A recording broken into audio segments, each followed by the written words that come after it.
Hello, my name is Ifanur. Welcome to Who is Agile, the video edition.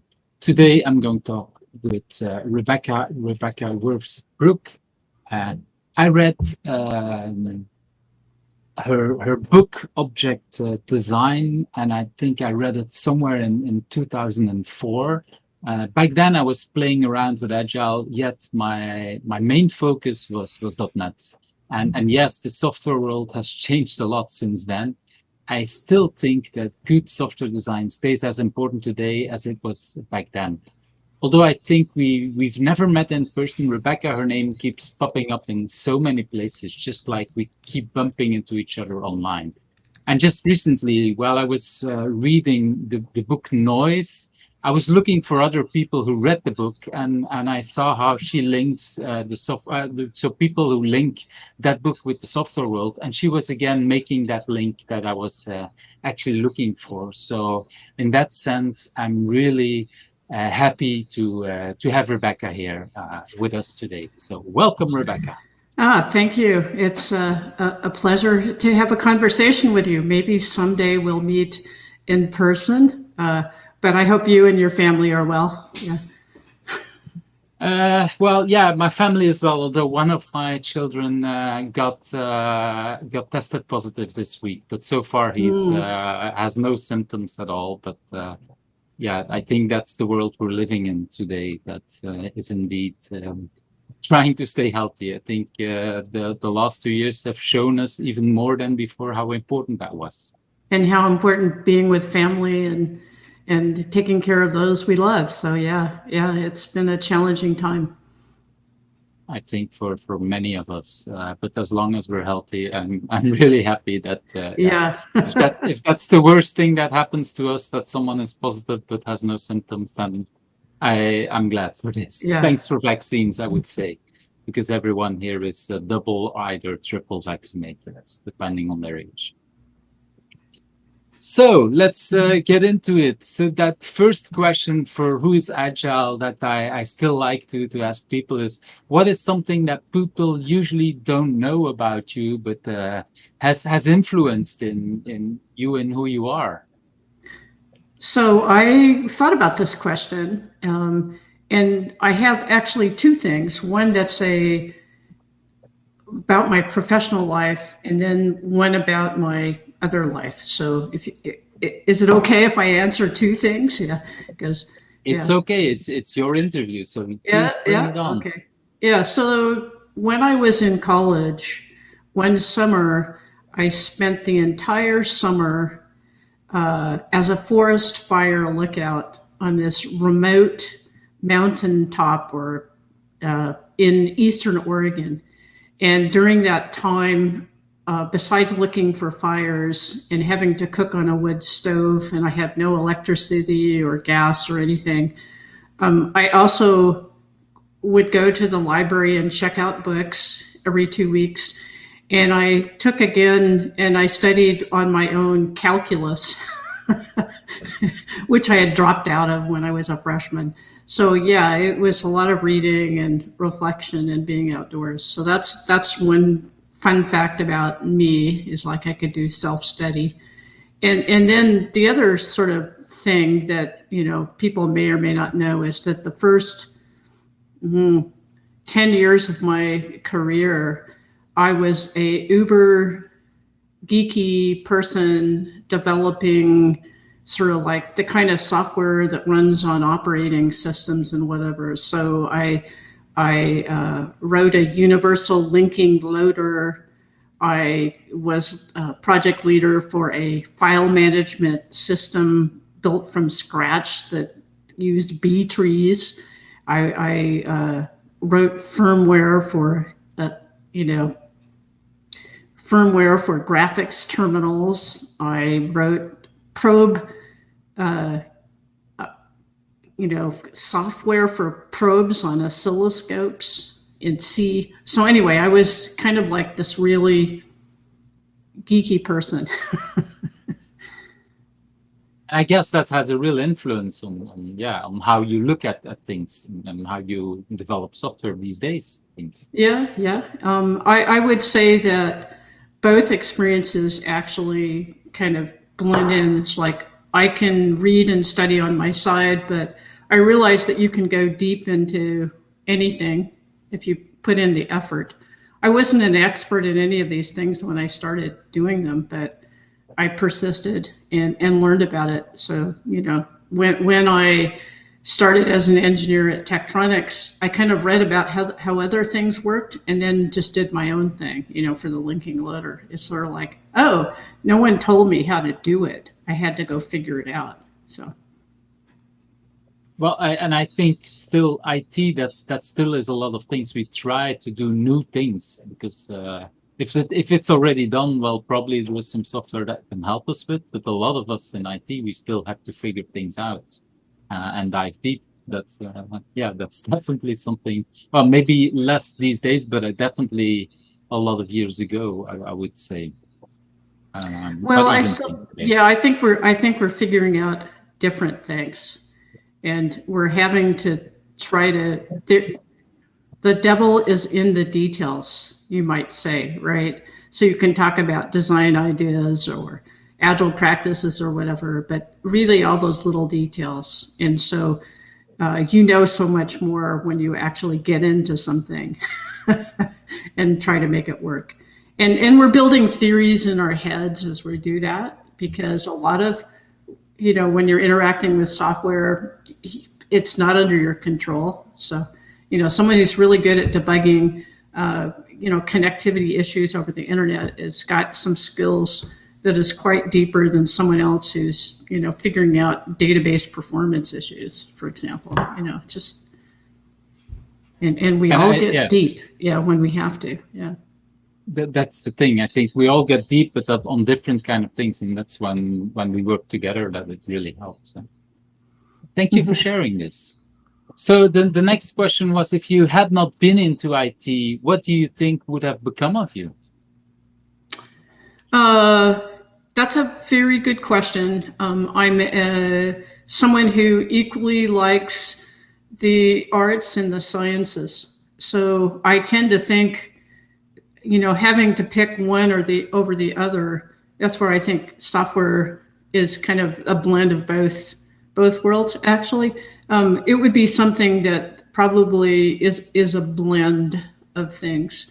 So maybe it might have been, although I wasn't good at chem lab because the pressure of getting the right answers were tough, something in medicine might have been something I might have gravitated to, whether it was, being a doctor or somebody, in that field. Wow, that's indeed a completely different field. It's very different, but it has similar challenges. People it wouldn't be just the analytical cold, lab work. It would be interacting with people as well as figuring out stuff. And I think there is teamwork in there as well. I think these days operations, people just don't do an operation just on their own. There still is some teamwork, but there are specialists in it again. If there's just one thing in medical things. Well, so that's an interesting observation, because I don't think of myself as being a specialist. Although people put me into that, you introduced me, Ethan, you said, well, this design book. Yeah, that was a thing that was a focus for a lot of my career, but I don't like to be put into, this is the only thing I do. So the ability to go deep is one thing, but the ability to, go across things and communicate and understand other perspectives is equally fun. Let's put it that way. Well, I'm not just a deep person. Yeah. If I just only went deep, I wouldn't be happy. Yeah. Yeah, I can imagine that. But this is also what I try to say when I introduced you, that I've seen you in multiple, what I would say, communities, in multiple places, and you might go really deep, like you did with the whole design book, everything that I read there. But I see I think you wrote articles about TDD and other kind of things in Agile, where I see you popping on as well. So yeah, I'm not surprised by that. So the next thing is, what do you consider your biggest challenge, and why is it a good thing for you? Well, at this point in my life, it's setting goals, rather than just doing the same old, I'm going to say unstructured search through things that I uncover. So I find that, like, when I was, and this is a personal thing, when I was training for a marathon, I knew what I needed to do.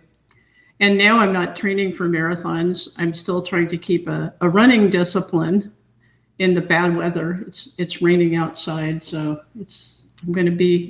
so setting personal goals as well as career goals is an interesting kind of, as you go through transitions in your life and whatever, it's a good thing for me to figure out what new things to attack, and how to focus my attention. So that is actually a good thing. So I've been, over the past year, letting go of some things in order to do other things. And I think that's growth, but it's not always easy doing that.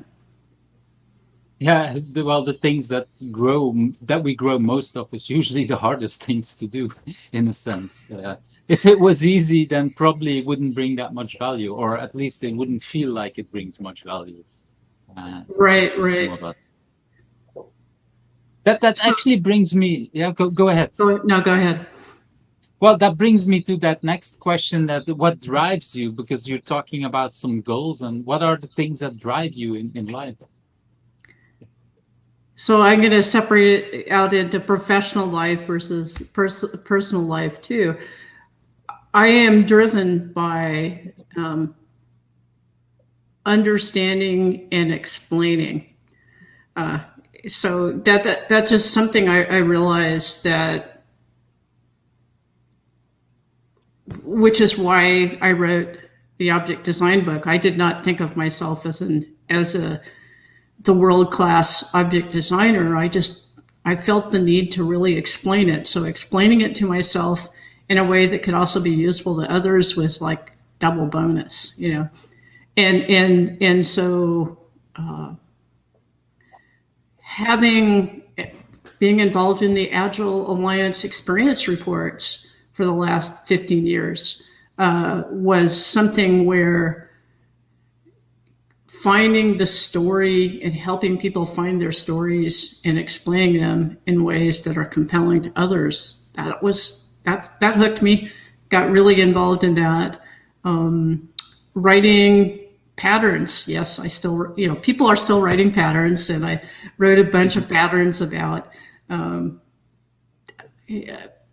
managing complex backlogs for safety critical systems. I found someone to collaborate with. Lately, I've been working with colleagues on writing about decision making and doing some surveys of people that have been taking workshops that I've been co-teaching, and trying to understand more about that. So yeah, it's trying to explain in ways that I understand so I can apply it, but also to other people. I feel like when I can explain it to someone else other than myself, that's I've succeeded. I've made that connection. So when you started to answer, you said, I'm going to break it down in work and personal, but I'm not sure you talked about both. This is because it could be answered both for personal and professional. Well, I was thinking about that. So like one of the books that I gave you as a list to talk about is this book, How to Taste. And that's a book that I recently came upon. I don't even know how I discovered this book. I probably was reading something about books and found this book. And I ordered this book, and I thought I was going to give it to my daughter as a Christmas present because she's a baker and a cooker and would like to do that. But then I started reading it and discovered that I wanted a copy. So I bought my copy, which I've been working through slowly, about taste and what really came to me was the writing style of this book, is that there's so much to learn about different kinds of tastes and how to create them and how to adjust tastes and everything. It could be in my next lifetime, but that this author explains things really, really well. And I find that rather than just knowing something, follow these steps in a recipe and then putting my own assumptions into what do I adjust, isn't as good as having someone telling me why something works as opposed to just do this. So to me, this has been a kind of a real eye-opener. So now I'm into personally exploring baking, making bread, tasting things. I just made that chicken soup in the salt chapter that is in this book this week. I spent 2 days, one day making the broth, which was amazing experience, and then I made the soup with matzo balls that I'd never made before, and it was like the best tasting soup I've had. But the advice in that wasn't just do all these things. It was understanding the relationship between taste and when you apply salt, use salt. So, so now I'm on to the next flavor, but I need to give myself a break because that was a very intense experience. I can imagine, and you talk very driven about it. So it's a very nice example indeed of what drives you to understand it completely. And I also like that you're not just talking about, okay, I learned this from the book because what's inside the content, but also about the writing style. That's what I'm learning, that you learn some things about the writing style of this author as well, which of course as an author I assume you look at. Oh, I do. But I also, as I'm learning about anything, I'm applying it to my understanding of software. So that's kind of like my next mental gymnastic that I do, software development or software processes or, anything. I always try to relate it to software design or architecture. So, yeah. Yeah, well, we all kind of mix a lot of these things. Huh? And I think that's what I recognize in you when I read things about you or hear you speak or whatever. So, and actually, this kind of brings me also to the next question: is what do you consider your biggest achievement? I am not sure that what I consider my biggest achievement is what other people might consider it. Again, it's separating out into personal life versus professional life. I have 2 happy adult children. That the fact that I encourage them to be intentional, self-reliant, motivated by what their interests are. Maybe it's luck, but I feel very happy about that. So maybe that's not an achievement, but it's something that I accomplished by being a parent. Yeah. Well, I think this is for all parents. This is something that if we can achieve this, if they're indeed pass on, that's indeed something that I hope at least to achieve at some point. My children are not yet adults yet, but I hope to get there also. Well, what's really kind of nice is when they start, and it takes a while for them to come back and ask you for your opinion on things in their life. Like, oh, can you review this paper that I'm writing? My daughter is getting her PhD, or my son talks to me about something.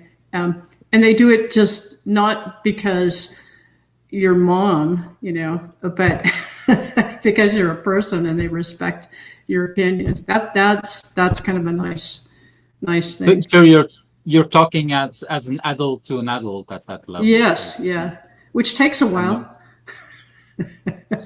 I don't know that I got that way with my own parents. yeah, that makes you the older your children are, the more we think about their own parents as well, and about that relationship, I think. And you said you wanted to talk about the two things, the professional thing. Is there something you want to talk about that achievement, or you feel that your I children is actually more think important? and this is I actually think that it is the continued writing about design. It didn't stop with the book that you read in 2004, but I've kept on with that. So yeah, Well, if I could, yeah. if I remember correctly, you were working on a course right now about architecture or something like that, isn't Oh, it? agile architecting. Yeah, yeah. So I that's teach for that me. workshop. So that's indeed a similar kind of, or next part of that trajectory, I assume, in Yeah, a it's sense. interesting when you think about agile architecting. Like, what the heck is that? And I realize, and I've taught this conducted this workshop over the last 10 years, but I keep tweaking it. In that, and this kind of relates to the next book that I gave you to talk about too, is that I've always tried to introduce to people the idea of understanding their principles and their values and their company's values. And then there are practices about creating and sustaining architecture in an agile way that, because we don't write about them in the manifesto or whatever, they're invisible, but they're things that we need to do. So they're not heavyweight practices, but they're things that are useful. So I've blogged about it, taught about it, and written patterns about agile landing zones, which bunch of different techniques and methods and practices. It's not like everyone should take all of these and try them, but I've collected a number of very useful ones, and worked with clients on that, on does this fit for you, or adjusting it, because when something is not visible, people don't tend to value it. And like I say, architecting for sustainability in an agile way is something. Well, do we need to have architects? Well, can't we just decide? So if you've read some of my blog posts over the years, I've talked about various of those topics. So I guess my making practices that are increasing the sustainability of systems, software systems being people, and the software is something that I've continued to do and write about. So yeah, agile architecting is a set of those things. And making it visible to other people, not just to in your own work, but making it visible to your clients or the people that you're teaching, Right, things like right. that. Yeah, and one might ask, well, should I write another book about that? The answer is maybe, maybe not. One of the things I've been thinking about is that in this modern age, that a different approach for presenting those things might be useful. Yes, I've written patterns about them, but are patterns the best way to explain things? Probably not. So. Well, yeah, there is a reason why the Who is Agile book is now turning into a video series, because indeed, I think it's we're living in an age where now video is helping to get information in a different kind of way. Yeah, and in that sense, I recognize that. Yes, and doing remote workshops is yet another challenge. So we do things like using Google Docs or forums or things that people can interact with and see collective results, or using mural boards or things like that. Mm-hmm. And collective writing. I heard about one of my children at some point that they were actually writing. How should I say it? They were inside a classroom and they were using Google Documents to collectively write the notes from that course. And so that Wow. was very interesting. Yeah. And I read about something online, and I told it to one of my children. And they were like, "But Dad, we're already doing this at class." But the teacher didn't know. They were just doing that and collectively creating much better notes than they would all do on their own, of course. But yeah, in a collaborative way. So that was, and that's indeed a completely different day and age than it was in my days. Um, Yeah. Using software. On the other hand, I like, so for books that I really cherish and like, I don't just get an electronic copy of it. I know that some people that I know swear by, oh, I can make notes and I can cross-reference things and link to pages. And I go, there's nothing like writing notes physically with a pencil in a book. There's something different about that experience. There is some research that says indeed that when people write it physically, that they remember it more or better. I have a very bad handwriting, so for me, I've learned that doesn't usually work because when I read it back, I might not even be able to read my own notes. So in that sense, I go back and forth on it. I am indeed one of these people who like to read electronically, because my notes that I type in or that I do, I can read them back. But yeah, it's a different medium, let's say, a digital book and a paper book. That's really interesting. You know, you talk about when I type in notes, I capture them. My handwriting is not good. I remember back in the day, teaching object design, and people would use CRC cards. That's the index card where you write the class's name and its responsibilities. And I had a group in a class that typed in their CRC cards and then the next day handed them out on printed paper to the other fellow attendees, because we were, you know, we learned how to critique and analyze each other's designs, and everybody creates a different design for any design problem you come up with. And it was interesting that people who had done the handwritten cards were intimidated by this, you know, nice handwritten notes, and actually they had a poorer design, but it just looked better. Oh, I've definitely seen this. I've seen a whiteboard made by a friend of mine that was literally very nicely designed. So it was perfectly horizontal, vertical lines. And the team was really afraid to change it. At some point, the whiteboard wasn't good enough. So they used it as a kind of Kanban board. And it was very slick design. But they wanted to add some columns. And because it was so nicely designed, they didn't dare to do it.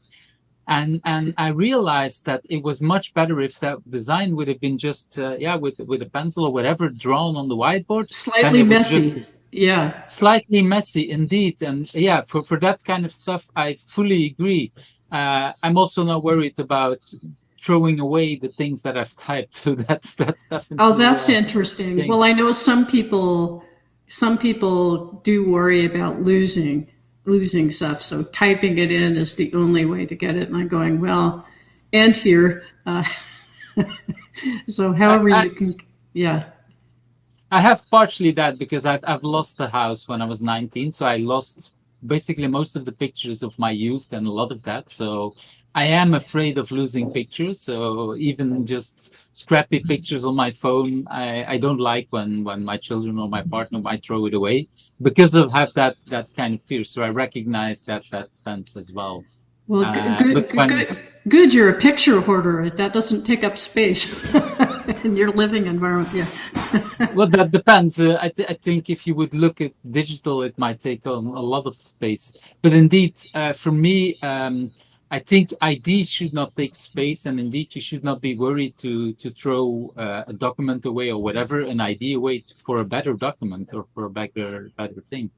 At least we should recognize when, how would I put it, a nice design is put in favor of a better design, a nice but then nice looking, like you said. Nice looking, yes. It has Yeah, appearances, but it's not necessarily as good. Yeah, so I think that notion of I won't say we might say scruffiness, but slightly messy ideas encourages people to explore them, and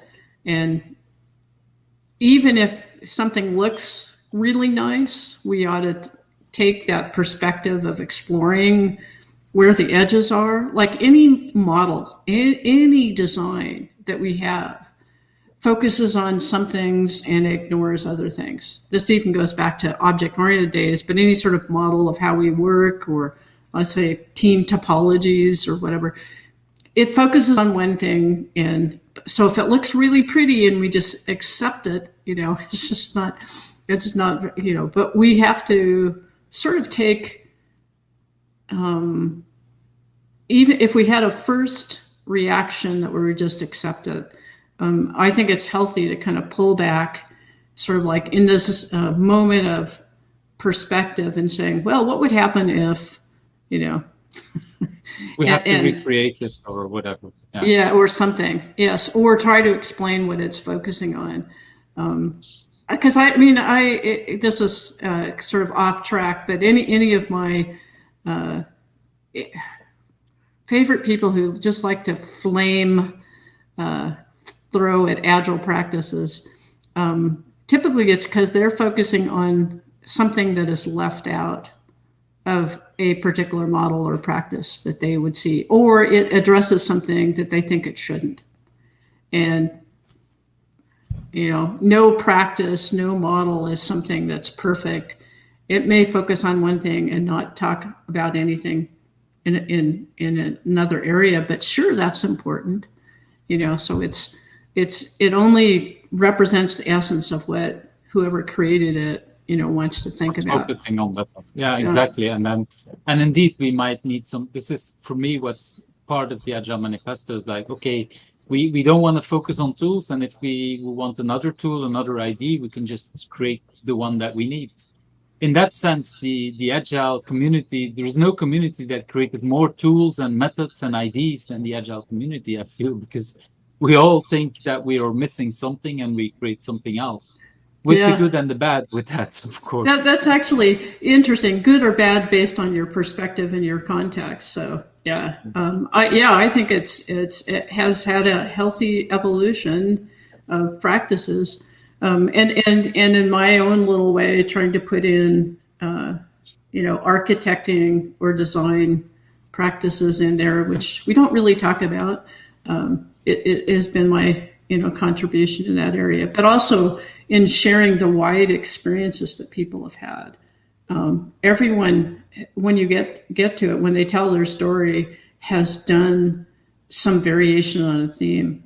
I remember long ago, this experience report by someone who worked at Carfax, or is it CarMax? Anyway, who said, if you're doing XP the same way you did a year ago, you're not doing XP. And I thought, that's a pretty profound statement for like 2005 or something like that. We evolve. Mm-hmm. Yeah, we evolve, and if we keep doing the same thing. I want to go a little bit back to what you said about scruffiness, especially because I think about architecture. It reminded me a little bit about a book that I read years ago, that I assume I have no idea.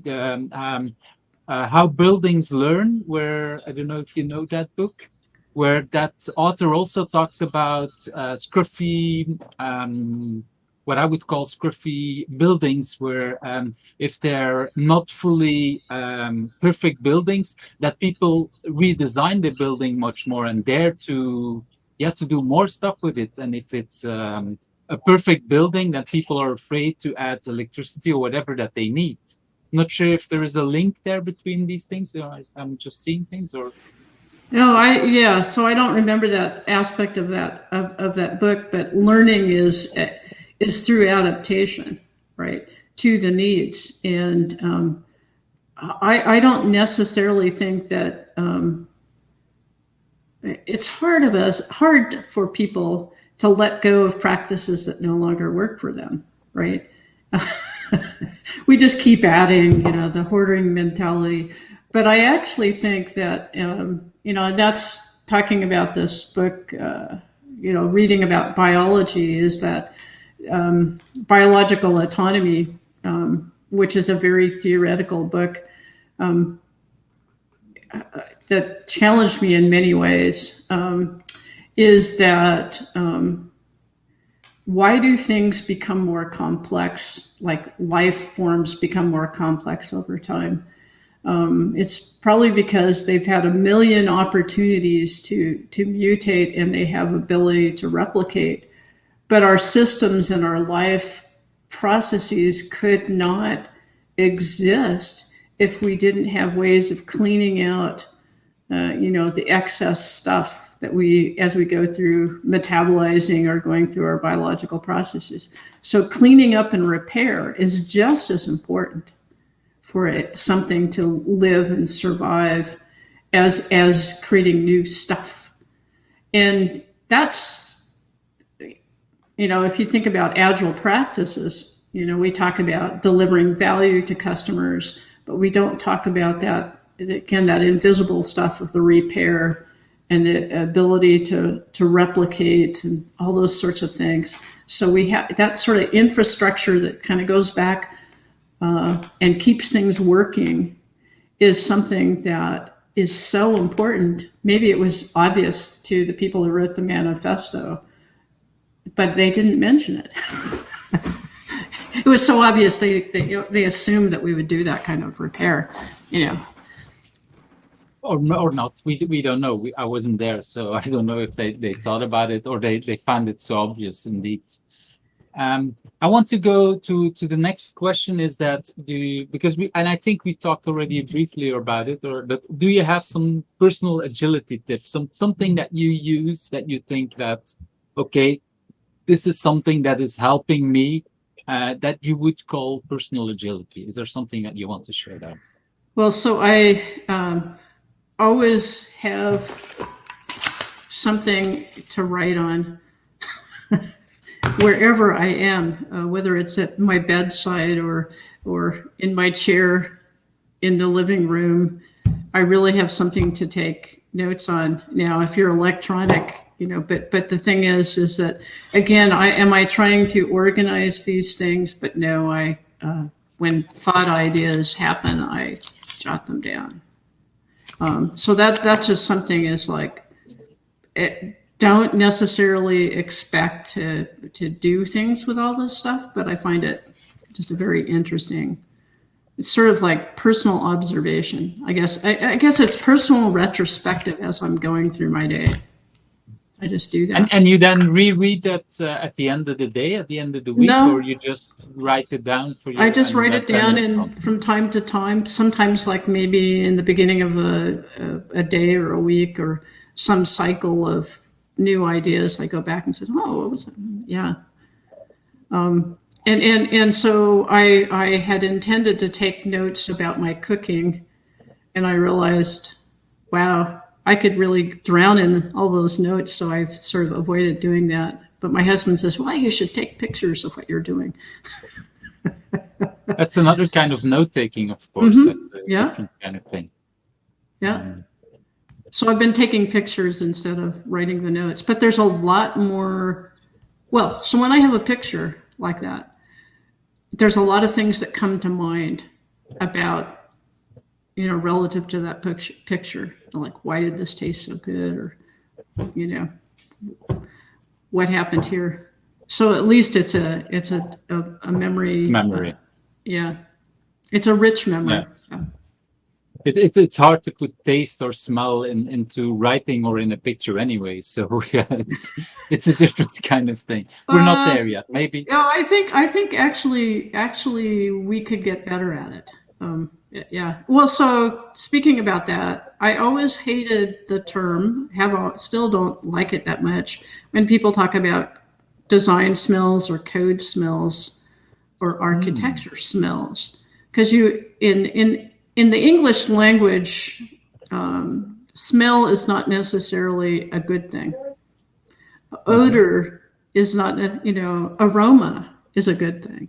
So I think, you know, we talk about smells and we think about all the bad smells, and code smells. But there should be coding aromas too. And we should name them like good wines, But anyway, that's just, That's a very good observation because indeed, when we talk about design smells and all these kind of things, we use that in a negative way. That word is used in a but negative way. And smells don't have to be negative. So we should have yeah, aromas exactly. too. That's a nice thing that maybe the patterns are the positive side, but then I like the name aroma much better. It Well, yeah, brings yeah. better memories. It's clearly well, it's, yeah, is it a better name? If I said, if we'd had tastes for code tastes, we could have had tasty code, which implies that it's really good. Uh, But yeah, I think aromas sounds better, at least to my ear, than smells. And then people tend to lump in just, oh, it's just a bad smell, and they don't dissect it to say, why is it bad? So they don't understand the why. I've seen that tendency. It's like, oh, yeah, it's just we could talk about spicy designs, and spicy can be either good or bad, and that might right. be interesting to look at. Right, right, and we have the right umami. We have the right blend. It's salty enough that the flavors are it's balanced. Yeah, I think anyway. So I'm getting into taste now. Not that I'm an expert. Yeah. Well, yeah, but it's an interesting way to again to blend these things that we learn from other other parts of life, like you say. Um, and we also went into this already a little bit. And so the last 2 years, most of us worked remote. Is there anything that you learned that you say you want to share also with other people? How some things you learned about remote working? I like the fact that I can collaborate at the beginning of my day with someone who's in Europe and then be energized to go on with the rest of my day because I'm on the west coast of the United States.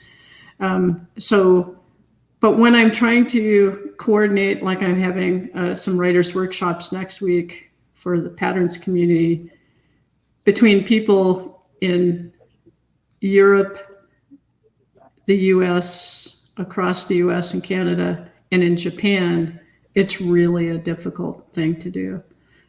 So working remotely, I mean, writers' workshops, we used to think, well, we could just do them all. And they're so wonderful because they're in person.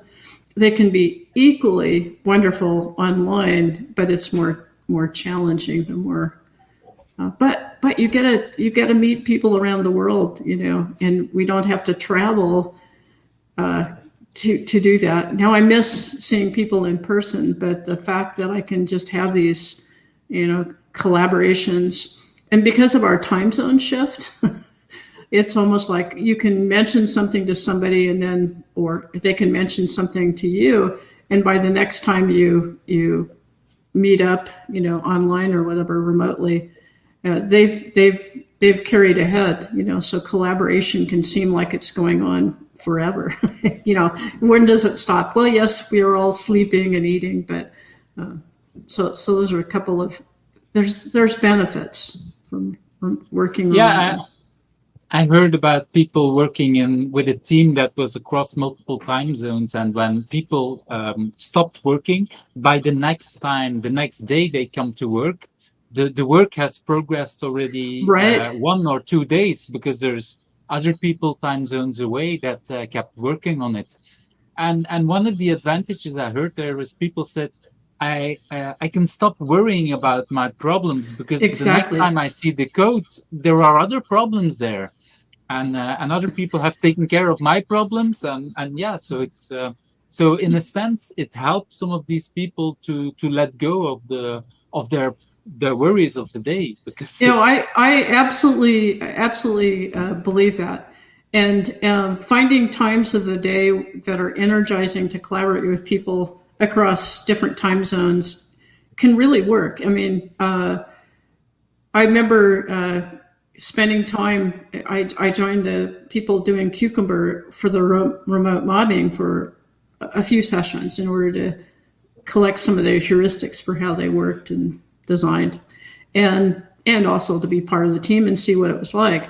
And I would start my morning, and that was in the summertime, so it helped early in the morning, and they would collaborate with me at the end of their day, so like when they're ready for tea. So they were relaxed and I was relaxed, and when I was done, collaborating with them, I could then get on with the rest of my work, and they could get on with their evening, and it was just delightful. So if we think about remote collaboration as something that, we have to find a time that will work for everybody, and kind of get grumpy about it, that's just the wrong attitude to take. It's a reality, I think, going to be and there will always be people for who my right timing might be also the right timing for them. So we might look a little bit further to find them, but indeed, if we look at that, we could have real value there. I like that attitude. Thank you for sharing that. The next question was about the books, but you shared already you talked about at least two of them. The other one, Sorting Things Out, you didn't mention the name, but I think you briefly talked already about it. Is this correct? A little bit. One of the things that I realized, and I'm in the process of, I'm almost done with this book, but I intend to write some posts about blog posts about thinking about relative to software and to design. It's very interesting when you talk about that we exist under classification schemes that kind of have an influence on our social life, and we just don't even think about it. Again, those are sort of invisible things. And just to give you a simple example of like the U.S. Census forms, you have to fill out and specify your income categories and your family, how many people are in your, and your racial background. Anyway, all these things that they do ask you about these questions every 10 years. But just having these categories of things can determine a lot about how we think about the world and society. And when I think about it, back in the day when objects were new, people thought, oh, we just create classes, those classes model reality. That reality modeling is our goal, and actually the way we classify things shapes our perceptions of reality. It's not the other way around. So that book is it's really got me thinking about all the kinds of ways that we kind of are driven by the kinds of classifications that exist in the Agile world too, like certifications, standards, classifications, backlog sizes, many different, who's on the team, many different things. And how are the roles in the teams? Because that's also kind of classification, huh? Right.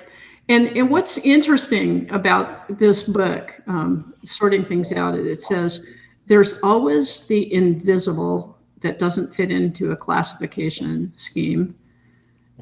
If you, in some classification schemes like the ICD, which is this classification of people's conditions, medical conditions. Anyway, they took the time to put an other. So if you had tuberculosis and it didn't fit into all of these categories, subcategories under it, you could check other. So they just made a conscious decision of here's other, and it could be that someone didn't bother classifying it or whatever, but they had a spot for other. And they estimated that if you went and looked at all the other, again, this medical hierarchy of what conditions people have, that other would be about half of the classifications. So if I think about the roles on Agile teams, well, we have the, 3 amigos. What about all the rest of the people? The UX designer, specialist, and anyway, if something is invisible, people will still do the work that's needed. This is the point that they talk about in the sorting things out, like the nursing intervention. They'll still do the work, but it may not be valued by others because it isn't there. And no matter how hard you try, there's always this invisible stuff because no classification is really perfect. So that's got me thinking a lot about what I've been motivated over the years to do with Agile practices, or why I've felt like nobody understands.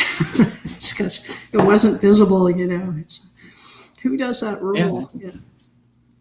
That's a very good observation, because I know I helped the team that was working also on healthcare software, and I remember that for some in some fields we talk about gender, and for some things when for example a person is brought into a hospital, there were like 4 or 5 or 6, I don't remember anymore, ways to answer gender. Okay, there is male, there is female.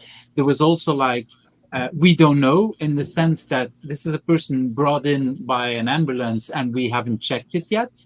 There is the we don't know, as in we cannot determine what is the gender. Yes, right, exactly. All these kind of things. And there was like, I think there's at least 3 different ways of saying we don't know the gender.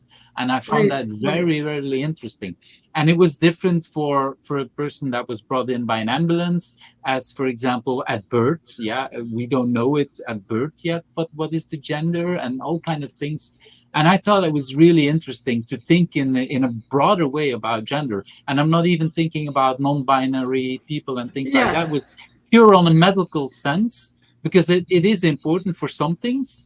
But even there, they realized like, okay, we don't know it. And there is multiple classifications of we don't know. And I found that really interesting to think about that.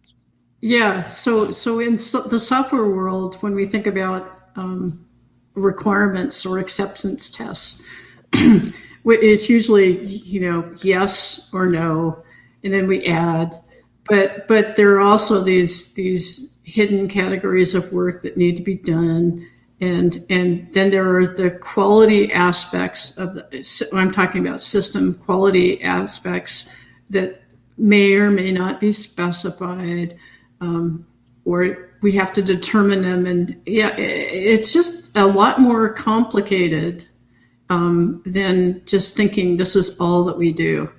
And I think people, once you get into it, understand that.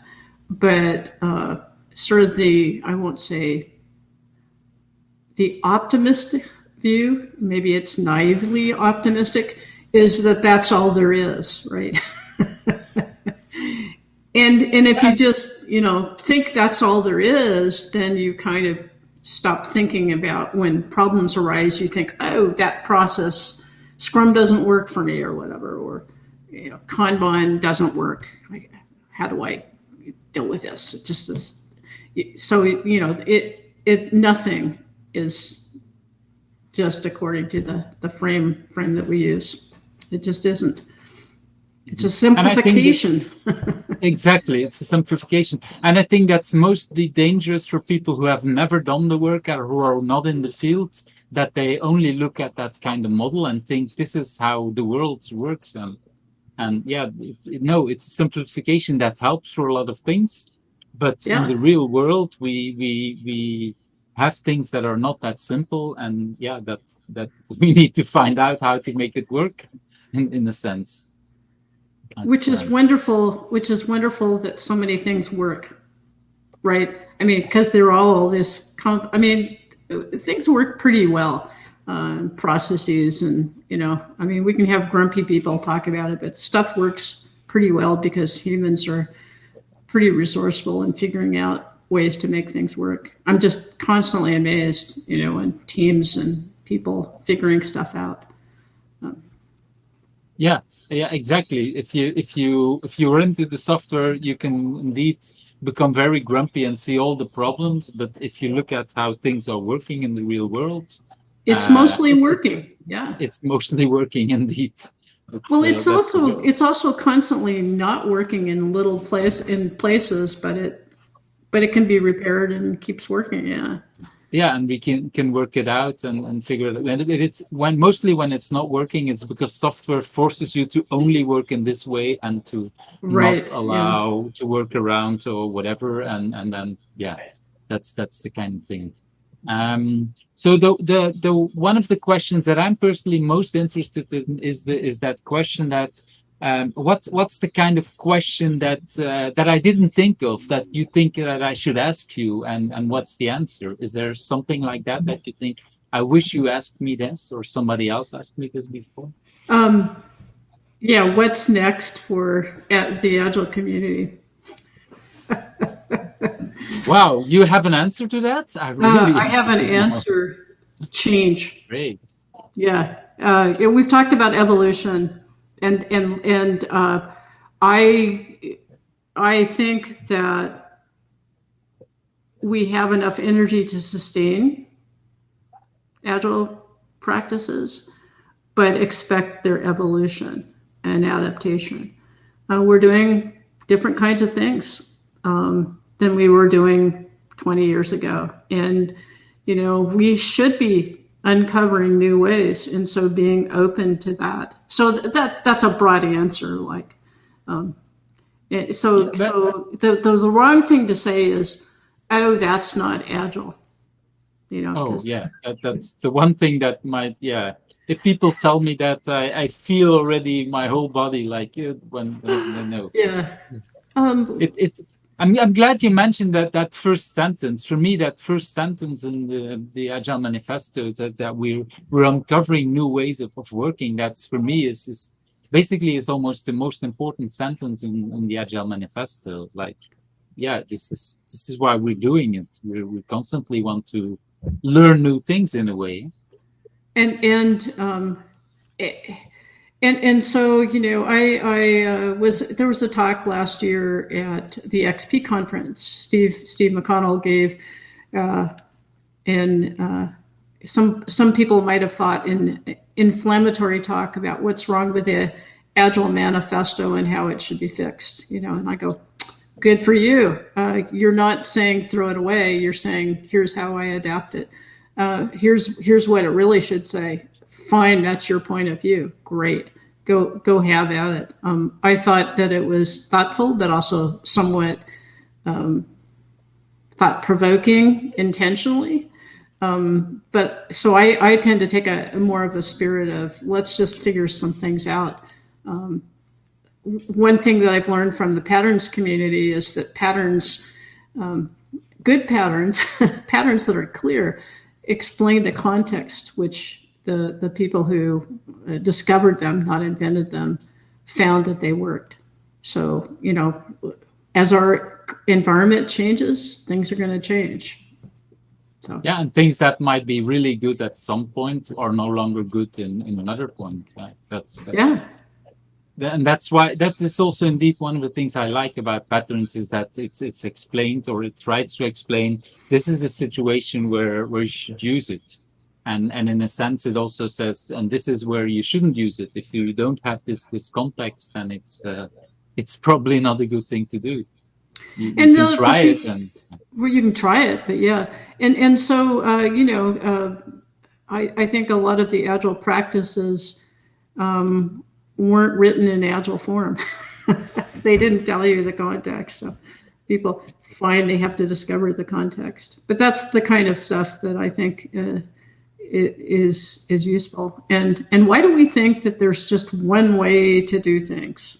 You know, it's like we have this practice or that practice. It's like, well, there's probably 5 different ways to test in quality. I can think of at least, you know. Yeah, and that's just you. So there's thousands of other people who can think of Absolutely, other ways. yeah. So that's and that brings me exactly to that other question that I really like to end with. Is it, who do you think that I should ask next? Who do you think is a person that would be really good to invite to this and to have this kind of interview with? I think you should talk to Brian Merrick. Okay, that's one of the you know, original Agile guys. Used to be, you know, the chair of Agile Alliance, went away and did other things. Now is kind of in quasi retirement, but he's really thinking a lot, and I've been impressed by the questions he's raising about things. So I'll definitely contact Brian, because indeed it's a lot about the questions that we're asking. I like the way you phrased it. It's the asking the questions that will bring us to the next change. And okay, what are the kind of questions we need to do? So I want to thank you very much. I want to end up with this is your blog, if I'm correctly, where people can find more about you. So thank you for your time. It's been a very long look. Yeah, I have one more thing. If people want to get a free copy of my object design book, Inform IT, Inform It, has a link to a PDF download for free. You just have to enter in your email address to do that. And so on my homepage, Wirfs-Brock.com, down at the bottom there says get a copy of the book. So that's another thing that you can do if you're interested. It's still a relevant. Yeah, it's still a relevant book. Yeah. It's relevant, and it will save you a lot of money, because if I remember correctly, on Amazon.com it was what, like $100 or $200 or whatever last time. Yeah, it's because they stopped printing it, but yeah, now they offer it for free. Over the last year, I contacted the editors, and I think that's a wonderful thing that they've done. So. Well, yeah, it's and like you say, some people still like to read it digital. But if you want to have the copy, then yeah, you need to spend a lot of money. That's the thing. Or be nice to me, and I might give you a copy. You still have copies lying around at home? Maybe 1 or 2. I only need 1, so I might have a couple. I don't know. Did you look up what you wrote ages ago, so to remember what you wrote? Might sometimes be easy. Okay, thank you for your time. You're welcome. I think we're recording a little bit over the hour, but it's been a wonderful conversation. So thank you very much, and I would say enjoy the rest of your day. Yeah, thanks for asking me. Bye-bye.